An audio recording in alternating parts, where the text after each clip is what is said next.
கர்த்தருடைய பரிசுத்த நாமம் வாழ்த்தப்படுவதாக.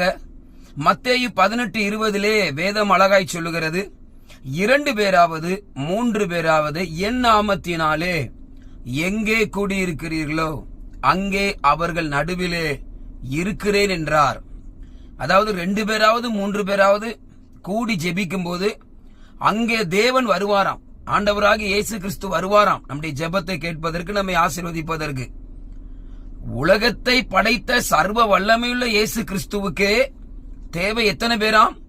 2 பேர் இருந்தாலே அவர் வருவாராம். ஆனா இன்னைக்கு ஊழியக்காரங்களுடைய நிலைமை என்ன தெரியுமா? கொஞ்சம் பெரிய ஊழியக்காரங்களா ஆயிட்டாங்கன்னா நீங்க போன் பண்ணி கேட்டு பாருங்க, ஐயா மீட்டிங் வர முடியுமா? எத்தனை பேர் வருவாங்க? ஒரு 200 பேர் வருவாங்களாம்.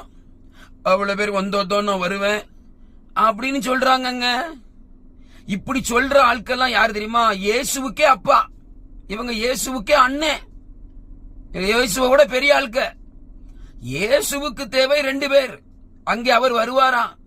அவரே வரும்போது நீ என்னப்பா 2 பேர் இருந்தாலும் இந்த சபையில பிரசங்கம் பண்ண போனோம். ஏன் 100 பேர் 200 பேர் 1000 பேர்? நீ இயேசுவின் ஊழியக்காரன் அல்ல. இயேசுவை பின்பற்றுகிற உண்மையான ஊழியக்காரனா இனி இருப்பாயானால் கூட்டத்தை பார்த்து போகக்கூடாது. ஊழியத்துக்கு பிரசங்கத்துக்கு ஒருவர் இருந்தாலும் அங்கேயும் பிரசங்கிக்கணும். சில பேருடைய பிரச்சனை என்னன்னா, 2 பேர் இருந்தா உடனே அவங்க மாத்திருவாங்க தன்னுடைய வாய்ஸ. 1000 பேர் இருந்தா ஓ கர்த்தருடைய நாமம் அப்படி பேசுவார்கள்.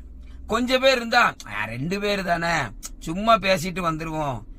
இது அல்ல இயேசுவின் ஊழியக்காரனுக்கு அழகு. 2 பேர் இருந்தாலும் அதே பிரசன்னத்தோடு வைராக்கியத்தோடு பேச வேண்டும். 1000 பேர் இருந்தாலும் அதே வைராக்கியத்தோடு பிரசன்னத்தோடு பேச வேண்டும். ஆண்டவருடைய ஊழியக்காரனுக்கு கூட்டம் ஒரு பெரிதல்ல. 2 பேர் இருந்தாலும் அங்கே போய் சந்தோஷமாய் மனப்பூர்வமாய் பிரசங்கிக்கிறவனே, ஊழியம் செய்கிறவனே, அவரை பின்பற்றுகிற உண்மையான ஊழியக்காரன். மகிமை இயேசுவுக்கே. ஆமேன்.